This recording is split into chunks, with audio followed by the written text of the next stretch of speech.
né? Aplicação de regras e dos princípios de uma arte ou de uma ciência. Ato ou efeito de praticar. Pode ser uma palavra também que tem sua etimologia no latim, né? De práticos, que não se limita à teoria. É diferente do abstrato, do teórico, que tem motivações relacionadas com a ação ou com a eficácia. É a mesma coisa que algo pragmático, né? É uma ação. Então, prática é diferente da teoria. E nesse tempo de esfriamento de amor, a gente ouve muito falar de amor, né? Principalmente nos arraiais evangélicos. Ninguém fala mais de amor do que os crentes, irmão. Eu te amo no amor de Jesus. Não é assim que a gente fala? É assim ou não é? Entretanto, quando a coisa é a praticidade, muitas vezes nos falta essa capacidade de amar. Porque o amor não está só se esfriando no mundo, como a gente diz, né? O amor não está só se esfriando daquele que não tem fé em nada, daquele que se auto-intitula ateu. O amor está se esfriando sobretudo naqueles que deveriam amar de fato e de verdade. E o amor não sai do campo da teoria. O amor não se materializa nas atitudes. O amor não se torna algo pragmático. E aí eu estou sendo genérico, porque eu quero fazer você pensar essa palavra comigo e deixar Deus ministrar o seu coração, de modo que no meio dessa crise, onde há ausência de amor, o seu coração seja marcado, seja inundado, seja imergido no amor, sobretudo de Deus, porque Deus é amor, é isso que a Bíblia diz. E aí você pode pensar, poxa, mas a coisa está tão escassa que ninguém está me amando e por conseguinte eu também não vou amar ninguém. E aí a gente vive essa crise, onde a palavra de ordem é ódio, é pagar o mal com o mal.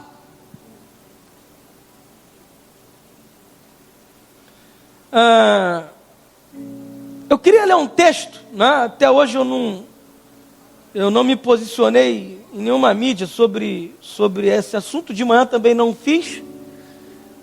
Os Estados Unidos regularizaram o casamento homoafetivo, né? O casamento gay.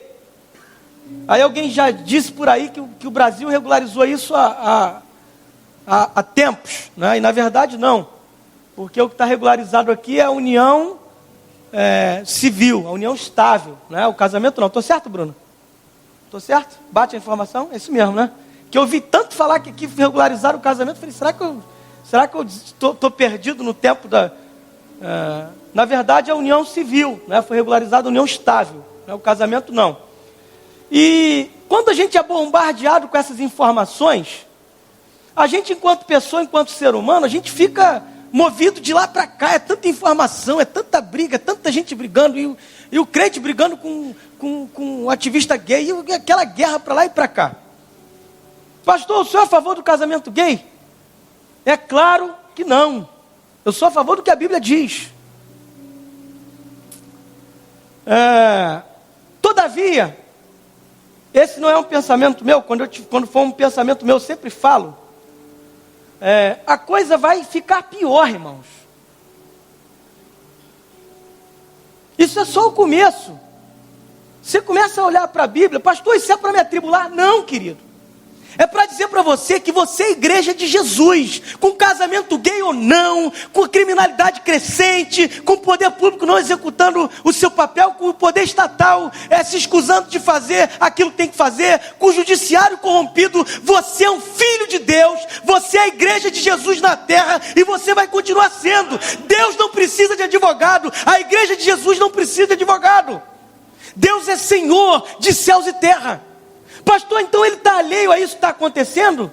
Não, irmãos. Só que esse texto aqui que eu vou ler para você é um texto de um pastor e escritor norte-americano, John MacArthur. É um pastor que muito admiro. Eu estava tentando arrumar palavras para falar o que eu penso. Não precisei escrever. Li as palavras de John MacArthur. E essa carta dele, ele intitula assim: uma carta aberta aos pastores sobre o casamento gay nos Estados Unidos. Escute bem o que eu vou falar aqui. Essa carta o pastor John MacArthur dirigiu primariamente aos pastores norte-americanos para encorajá-los a perseverar na missão de pregar o evangelho, a não se desmotivarem pelo que está acontecendo lá fora, a não se atribularem no seu coração e a não entrarem numa demanda que não é sua. Olha o que ele diz. A Suprema Corte neste país, Estados Unidos da América, promulgou seu julgamento. As manchetes informam que um pouco mais da metade dos juízes da Suprema Corte consideram a liberdade de orientação sexual um direito para todos os americanos. Essa troca de valores não aparece como uma surpresa para nós. Já sabemos que o Deus desse século, com letra minúscula, cega as mentes daqueles que não acreditam. Isso está registrado em 2 Coríntios 4:4, ele faz menção aqui. O dia 26 de junho de 2015 fica como um marco americano de demonstração desta antiga realidade. Nos próximos dias irão esperar de você, como um pastor, que forneça comentários sensatos e conforto para o seu rebanho. Este é um momento crítico para os pastores e surge como um lembrete de que uma formação adequada é crucial para um pastor. Estou escrevendo esta mensagem curta como de um pastor para outro. Os meios de comunicação estão cheios de atualizações e eu não preciso juntar a minha voz nessa briga. Em vez disso, eu quero ajudá-lo a pastorear a sua igreja nesse momento confuso. Além dos artigos úteis no meu blog, eu também quero transmitir os pensamentos abaixo que, creio eu, vão ajudar a enquadrar a questão de uma maneira bíblica. 1. Nenhum tribunal humano tem autoridade de redefinir o casamento. E o veredito de ontem não muda a realidade do casamento que foi ordenado por Deus. Deus não foi derrotado nessa decisão. E todos os casamentos serão julgados de acordo com fundamentos bíblicos no último dia. Nada irá prevalecer contra ele e nada vai impedir o avanço do seu reino. Ele faz uma citação de Daniel, né? Daniel 4:35.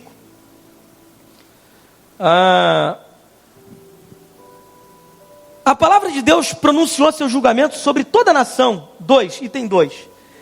Que redefiniu o mal como bem, a escuridão como a luz e o amargo como doce. Como uma nação, os Estados Unidos da América continuam a colocar-se na mira do julgamento. Como proclamador de verdade, você é responsável por nunca comprometer essas questões. De todas as maneiras, você deve se manter firme. 3. Esta decisão prova que estamos claramente em minoria. E que somos um povo separado. Como escrevi em um dos meus livros, as normas que moldaram a cultura ocidental e a sociedade americana deram lugar ao ateísmo prático e ao relativismo moral. Esta decisão simplesmente acelerou a taxa de declínio dos mesmos.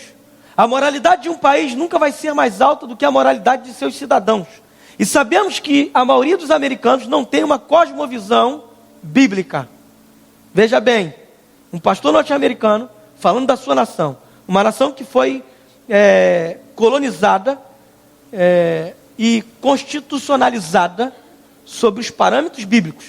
E ele está dizendo, essa nação, a maioria da nossa nação, ou dos americanos, não tem uma cosmovisão bíblica. 4.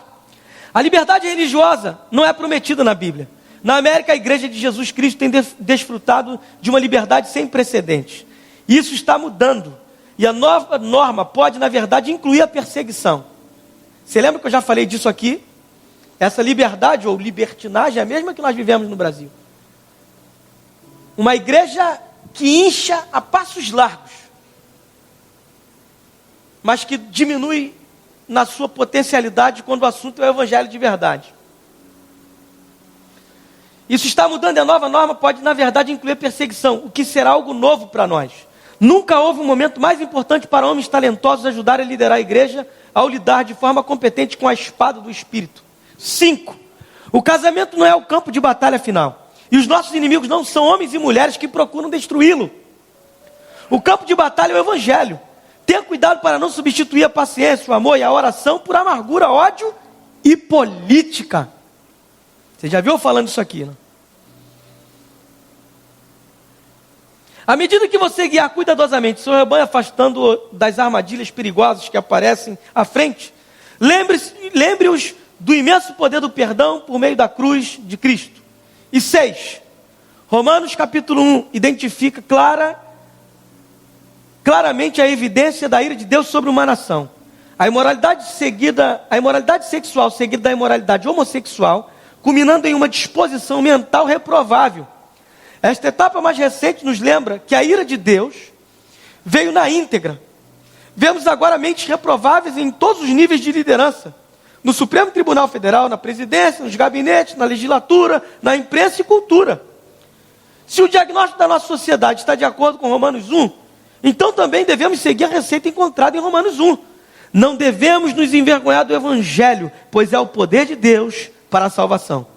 Nesse dia, é nosso dever divino fortalecer a igreja, as famílias e testemunhar o Evangelho ao tirar os absurdos pragmáticos que distraem a igreja de sua missão ordenada por Deus. Homossexuais, como todos os outros pecadores, necessitam ser avisados do juízo eterno iminente e precisam ter o perdão, a graça e a nova vida, amorosamente oferecidos através do arrependimento e da fé no Senhor Jesus Cristo. Em última análise, a maior contribuição ao seu povo será a de mostrar paciência e uma confiança inabalável na soberania de Deus, no senhorio de Jesus e na autoridade das Escrituras. Mire seus olhos no Salvador e lembre-os de que quando Ele voltar, tudo será corrigido. Estamos orando para que você proclame firmemente a verdade e que se posicione de maneira inabalável em Cristo Jesus, o nosso Senhor. John MacArthur, pastor. Eu fiz questão de ler esse texto porque eu achei ele muito equilibrado. Eu precisava falar algo para a igreja hoje. E esse texto retrata, acho que mais do que meu pensamento, né? Mas uma visão bíblica a respeito daquilo que a gente vivencia hoje. E a realidade norte-americana não é uma realidade muito diferente do Brasil quando o assunto é a igreja. Né? Quando o assunto são as coisas que acontecem na igreja, eu estou sendo genérico, né? Inserindo a igreja evangélica como um todo. Então, eu quero nessa noite falar justamente sobre a diferença entre algo na teoria e algo na prática. E as implicações que isso causa. Eu quero embasar essa palavra nesse texto que nós acabamos de ler. Jesus havia falado sobre os falsos profetas, que vêm disfarçados em ovelhas. Havia falado sobre os lobos roubadores que adentram a igreja. Havia falado sobre a árvore boa que produz bom fruto, a árvore má que produz mau fruto. E Jesus havia encerrado o teu discurso dizendo que naquele dia muitos vão dizer: Senhor, Senhor, em teu nome expelimos demônios, em teu nome fizemos isso, fizemos aquilo. E ele vai dizer: apartai-vos de mim, nunca vos conheci. Portanto, haverá um dia em que todos os homens serão julgados. E ele inicia essa sua fala, quase que no encerramento do Sermão do Monte, que começa lá no capítulo 5, se estende pelo capítulo 6 e 7. E ele faz uma analogia entre um homem que pratica as suas palavras, que ouve, mas não fica no campo da audição, ele ouve e pratica. Ele compara, ele faz uma analogia entre um homem que edifica a casa sobre a rocha. E lá na Judéia, nesse tempo de Jesus, as chuvas não eram algo constante. Era como as chuvas de verão aqui no Rio de Janeiro, né? Elas demoram para vir, mas quando vem para estraçalhar montes e vales. São chuvas torrenciais, chuvas copiosas. E as chuvas lá na Judéia eram assim. Por isso Jesus diz: aquele que edifica a sua casa sobre a rocha, eu vou equipará-lo ao homem prudente. Ou seja, esse é o homem que ouve as minhas palavras e pratica. Haverão de vir as chuvas, os vendavais, os temporais, e nada pode abalar essa casa, essa estrutura. Entretanto, Eu vou fazer uma analogia entre o que ouve as minhas palavras e não pratica, ao homem insensato, ao homem tolo, que constrói a sua casa sobre a areia, não prepara os alicerces. E quando a chuva vem, quando sopram os ventos, quando os rios dão na casa, essa casa logo desaba, sendo grande a sua ruína. Querido, esse é o tempo que exige de nós um desejo ardente de praticidade, de pragmatismo. Esse é um tempo onde a gente deve ansiar por viver o Evangelho, mais do que ouvir. No Brasil, querido, quase não temos mais pessoas que não conhecem o Evangelho. E se o conhece de forma equivocada, é porque a sua insensatez já começou a ouvir. Nessa viagem que fizemos, nós estávamos conversando com um irmão crente, e vez por outra ele dizia: pastor, eu ouvi falar isso assim, assim, assim. E eu dizia: agora diz onde está na Bíblia. Daí a pouco ele falava de novo: pastor, eu ouvi um pregador dizer isso, isso, isso e isso. Eu falava: sim, e aonde está na Bíblia? Querido, o que eu falo aqui, em termos de evangelho, de coisas do reino de Deus, não tem valia nenhuma se não houver um embasamento bíblico teológico. Por isso nós precisamos ser como os crentes de Bereia. Pastor, o que é isso? É o lugar onde Paulo passou. E os crentes ouviam Paulo pregar e iam submeter aquilo que ele falava ao crivo da palavra. Vamos conferir. Aí a gente vive de achismo gospel. A gente vive do pensamento do outro, porque a gente não quer trabalhar a mente, não quer botar o neurônio para pensar. Eu quero produzir aqui uma geração de pensadores, ainda que isso me custe caro. Porque no primeiro momento talvez alguns vão me deixar. Eu quero fazer você pensar, querido, o que tem sido o evangelho para você? Que tipo de evangelho é o que você deseja? Jesus viveu isso no seu tempo, porque ele havia multiplicado pães e peixes, e as pessoas estavam atrás deles, com toda a avidez, com todo o ímpeto, uma grande multidão, e ele começou a perceber que o que aquelas pessoas queriam, não era uma mudança radical nas suas vidas, o que aquelas pessoas queriam, não era ser inseridos no reino, elas estavam preocupadas com o momento, elas estavam preocupadas com os pães e peixes que haviam sido multiplicados. E Jesus disse: vocês estão atrás do pão que perecem. Vocês não querem saber do reino, vocês não querem saber daquilo que eu tenho pregado para vocês. E alguém disse: dura esse discurso. E começaram a se evadir um por um. De modo que os 12 ficaram. E Jesus disse: e vocês? Querem ir embora também? E Pedro disse rapidamente: Senhor, para quem iremos? Só tu tens as palavras de vida eterna. Queridos, perdemos muito tempo com esse evangelho teórico, que diz: eu te amo, mas não faz nada para demonstrar esse amor. Você quer ver uma coisa? Nos nossos relacionamentos conjugais, nos nossos relacionamentos com os nossos filhos, ou com os nossos pais, ou com os nossos irmãos, ou mesmo na comunidade da fé, onde somos irmãos também na fé, ou em qualquer outro nível de relacionamento.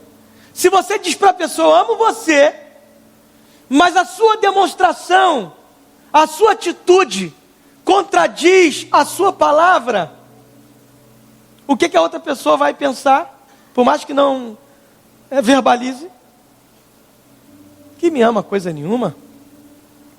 Porque o amor não sai do campo da teoria para o campo da prática. É o amor apenas de palavra. Queridos, há uma grande diferença entre a teoria e a prática. Você quer ver uma coisa? Se você diz: olha, eu vou estudar para passar no concurso tal, eu preciso de 2 anos me dedicando a esse concurso e eu vou começar agora, 1º de julho. É igual a dieta da segunda-feira. Quantos já começaram teoricamente uma dieta na segunda? Não foi só eu não, né? Amém. Quantos já começaram a frequentar a academia na segunda? Só teoricamente. Quantos já começaram a fazer aquela caminhada matinal na segunda? Só teoricamente. Só teoricamente. Agora, quem já fez isso tudo na prática? Você começou a dieta de fato, perdeu um pezinho, foi para a academia, né? Perdeu uma prata lá para o professor de educação física, para o personal trainer. Tem que, né? Você começou a natação, falou da caminhada, começou a estudar, saiu do campo teórico para o empirismo, para a prática. Faz assim. Aí, que maravilha. Oh, glória. Então a teoria, ela não produz efeitos, ela não produz resultados. Ao passo que a prática, sim. Se ficar no campo da teoria, vou para a academia. Você vai continuar sendo o mesmo gordinho de sempre. Vou fazer dieta no campo da teoria. Os mesmos quilinhos a mais. Se for para o campo da prática, você vai ficar mais, tipo eu assim. Só que não.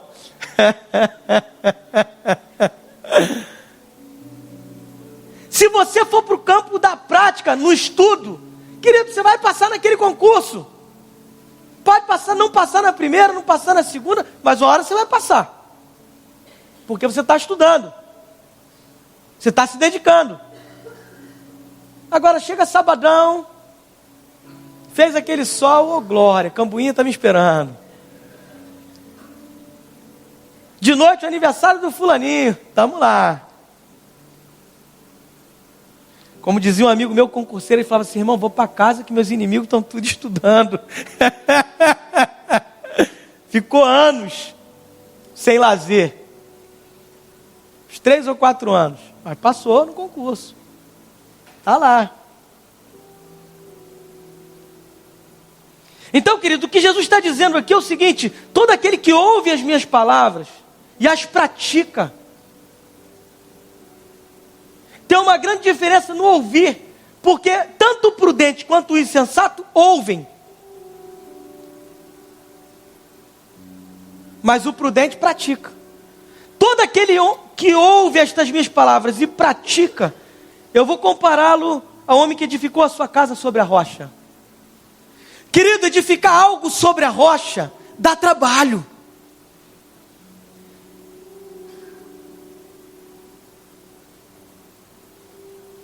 Se você perceber numa construção, né, a gente está aqui dentro de um prédio, provavelmente tem sapatas aqui nas estruturas, né, sobretudo nos cantos. Se você for analisar esses sapatos, você vai ver que cavaram fundo. Se pegaram um solo rochoso, esse solo foi mais difícil de ser cavado. Esse prédio aqui a gente fez alguns trabalhos aqui que foi sinistro para cavar. Fazer alicerce dá trabalho. Só que as pessoas querem a coisa da noite para o dia. Não existe ministério sólido, não existe vida profissional sólida, não existe vida familiar sólida, não existe nada sólido se não houver um envidamento de esforços. Se você não se esforçar para fazer, para tornar prático, para sair do campo da teoria, dá trabalho. Não, pastor, eu quero ser crente de domingo à noite, vou no culto, entrego meu dízimo. Entrego porque o senhor está falando. Ouço a palavra, o que falar eu abraço. Não, querido, você tem que pensar a palavra, pensar o evangelho, pensar o que está à sua volta. E pensar com muito cuidado, avaliando tudo. Para a gente não ser engodado, para a gente não ser enganado.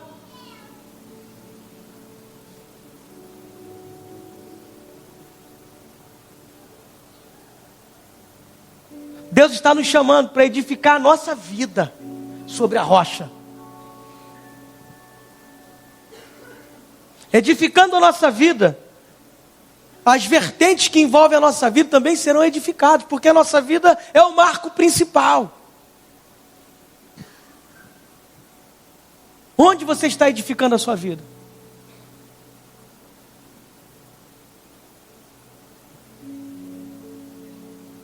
Nós precisamos edificar a nossa vida sobre a rocha. Essa rocha é a própria palavra, que é o próprio Jesus.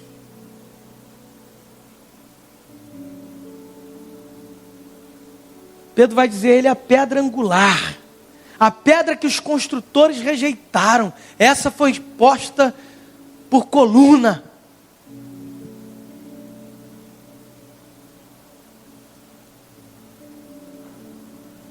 Quando se fala em ouvir, a gente fala de um tempo onde as pessoas não querem ouvir, nem ouvir a verdade.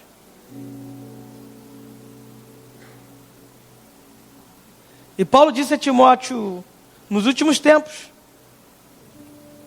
os homens serão egoístas, jactanciosos, cheios de si, envaidecidos e por aí vai, falou um monte de coisas. E ele disse, eles não terão ouvidos para ouvir a sã doutrina. Eles terão como que comichões nos ouvidos, para não darem ouvidos à verdade.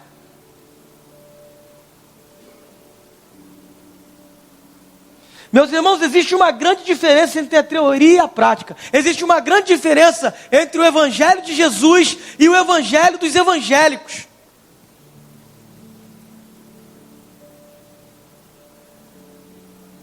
Entre o Evangelho que se propaga hoje e o Evangelho do Reino. E eu já venho falando isso aqui ao longo desses domingos. Tá? Se você entrou aqui hoje e não ouviu as outras mensagens dessa série, quiser adquirir, procura algum dos nossos auxiliares aí no final, procura o Ronaldo no final.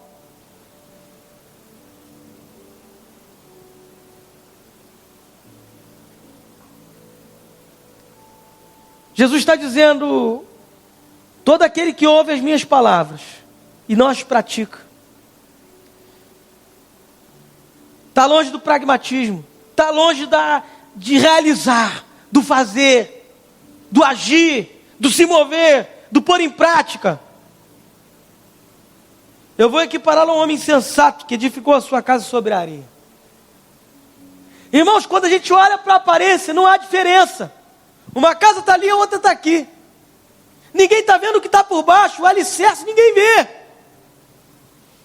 Mas quando vem o ímpeto, quando vem a chuva, quando vem as tempestades, aí é que a gente vê a diferença.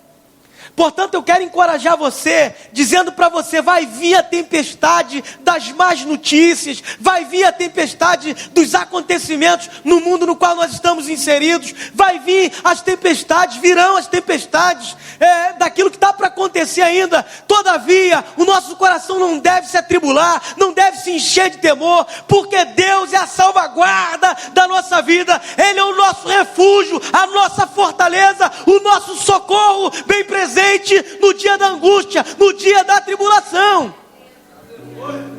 Se você edificar a sua casa sobre a rocha, querido, ela não será abalada quando as intempéries surgirem, quando os ventos baterem, quando os rios derem contra a sua casa. Nada disso vai abalar as estruturas. Entretanto, quando a gente faz a casa sobre a areia, quando a gente ouve e fica no campo da audição, fica no campo da teoria,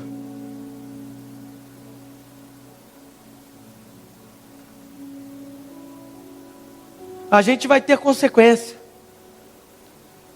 Porque o ímpeto vem sobre as duas casas, a chuva vem contra as duas casas, os rijos ventos vêm contra as duas casas.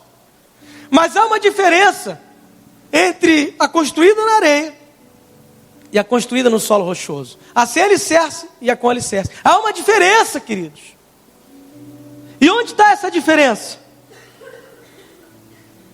Ela não é uma diferença aparente. É uma diferença que está onde ninguém vê, mas está lá. É onde foi construído.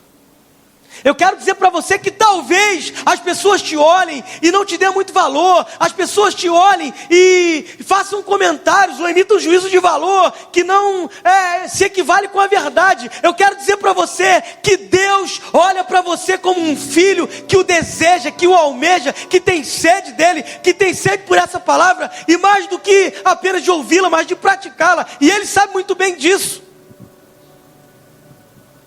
E é em cima disso que Ele trabalha para te abençoar. Para abençoar a sua casa, para abençoar a sua família. E aí os ventos virão. As tempestades virão. As intempéries virão. E nada vai poder abalar essas estruturas.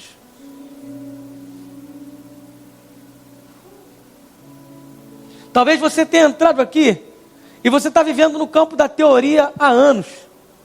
Sobretudo naquilo que se refere à fé cristã. Pastor, eu sou um cristão teórico. E quando eu falo de um cristão prático, eu não estou falando de alguém que é perfeito, irmão, porque não tem, a começar por mim. Escute o que eu vou dizer.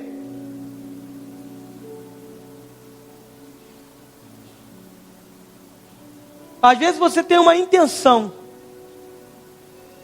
mas essa intenção é de verdade. Como a da dieta. Amanhã eu vou começar a dieta. Alguma coisa te impede de fazê-lo. Mas você estava movido por essa verdade. Aí você não começa na segunda, mas na terça você começa. Porque você já está decidido. Queridos, a grande questão é a gente dar um passo. É a gente ir de encontro. É a gente partir do ponto de partida. Que ponto de partida é essa? Eu escolho ouvir essa palavra e sair do campo da audição. Eu vou sair da teoria para a praticidade. Eu vou sair da teoria para a prática. Eu já decidi e ponto. Querido, Deus vai te respaldar. Sabe, a gente fala muito do inimigo, né? Às vezes acontece alguma coisa aqui, eu brinco, né? Falo, o inimigo está furioso, né? São os jargões que a gente usa. Eu vi esses dias um pastor dizer que quando a questão é o diabo, até para ser inimigo ele é o 02, irmão. Sabe quem é o nosso inimigo número 1? Nós mesmos. O seu maior inimigo é você mesmo. Meu maior inimigo sou eu mesmo. Por quê, pastor? Porque a gente tem uma natureza caída. A gente não está tendente à fé, a gente está tendente à incredulidade. A gente não está tendente à santidade, a gente está tendente ao pecado. Entretanto, é por isso que Jesus morreu na cruz, para mudar essa realidade subjetiva, para mudar essa realidade intrínseca, para transformar as nossas realidades mais recônditas. Jesus tem poder para mudar essas realidades. Eu só preciso crer. Você pode ter entrado aqui, querido, se sentindo o mais desprezíveis dos seres. O desejo de Jesus é te abençoar. Você pode ter entrado aqui se sentindo amargurado, sei lá, pensando no passado. Deus está disposto a escrever uma nova história na sua vida, a partir de hoje. Hoje é o dia D. Eu me lembro que nas missões militares das quais participei, nos navios de guerra da Marinha Brasileira, a gente, naquelas guerras de brincadeirinha, né, eu falava que era guerra de mentirinha, porque o Brasil nunca entrou em guerra. Mas a gente estava lá, na beira da praia, largando os fuzileiros, e a gente descendo e dando tiro de canhão, dando tiro de .50, e os aviões da FAB passavam por cima, parece até uma guerra de verdade, irmão. Ainda bem que não é. Mas a gente tinha um dia denominado dia D. Era o dia que a gente estava preparando para atacar o inimigo de mentirinha. Pastor, por que de mentirinha? Porque era uma guerra fictícia, né? Era um treinamento. Mas tinha o dia D. Nessa guerra que você tem enfrentado ao longo da sua vida toda, tem um dia D. Qual é o dia D, pastor? É hoje, no dia que se chama hoje. A gente quer ver a coisa acontecendo amanhã. Você precisa tomar a decisão hoje, meu irmão. É hoje. Ah, pastor, mas eu estou esperando isso, esperando aquilo, esperando isso, esperando aquilo outro. Tem gente que quer vir para a igreja, mas ele quer vir quase um anjo.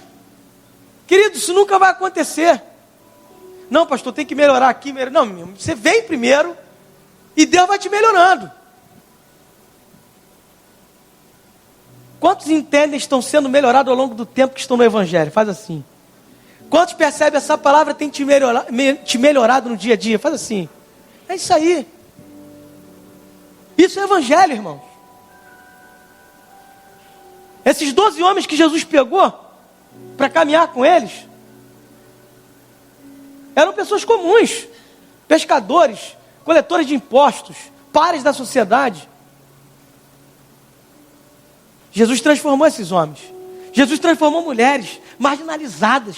Maria Madalena, de quem saiu 7 demônios. Segundo a história, vivia na prostituição. Jesus tem o poder de mudar toda e qualquer realidade. Agora importa uma coisa: a gente decidir sair da teoria para a prática. O Evangelho, querido, é para os pragmáticos. O Evangelho não é para quem quer viver uma teoria. O Evangelho não é para quem quer viver filosoficamente apenas. O Evangelho é para quem deseja mudança de vida, transformação. E Deus está aqui nessa noite para operar essa mudança no nome de Jesus. Pastor, e o mundo lá fora? O mundo, querido, a gente vai sair daqui para brilhar lá fora. Você quer ver uma coisa? Deus dá oportunidades simples para nós. Simples, mas a gente não aproveita, irmãos. A gente estava vindo de Araruama. Que horas era aquilo, mais ou menos? De tarde? Final de tarde. 6 horas, 18 horas. Tarde para noite. A gente passou no pedágio. Eu estava no volante? Eu estava no volante. A gente passou no pedágio e viu o nome da menina, Débora. Aí eu dei uma boa tarde para ela, esfuziante, desse meu jeito, né? Oi, Débora, boa tarde, tudo bem? Ela, meio jururu. Poxa, aonde tem um pouco dessa alegria? Ah, irmãos, em 30 segundos eu aproveitei. 30 segundos, porque já tinha um carro encostando atrás. Eu falei, querido, olha só, essa alegria, não é todo dia que a gente está com ela, não. Tem dia que o negócio está brabo. Mas essa alegria, Deus tem para nós, porque Ele é a nossa força, Ele é a nossa esperança. E eu comecei a falar, o olho dela foi marejando rápido. Eu falei, peraí que eu vou te dar um presente. Eu parei o carro lá, e aí já veio um menino. Falei, eu vou te dar um livro para você ler. Você quer? Ela, quero. Eu parei o carro um pouquinho mais à frente, ela já mandou o menino. Quando eu abri a mala, começou a chover, o menino veio com o guarda-chuva. Aí eu falei assim, como é que é o seu nome, brother? Ele falou o nome dele. Eu disse, está aqui esse livro, é seu, esse é dela. Está aqui um DVD para vocês. E que Deus abençoe vocês.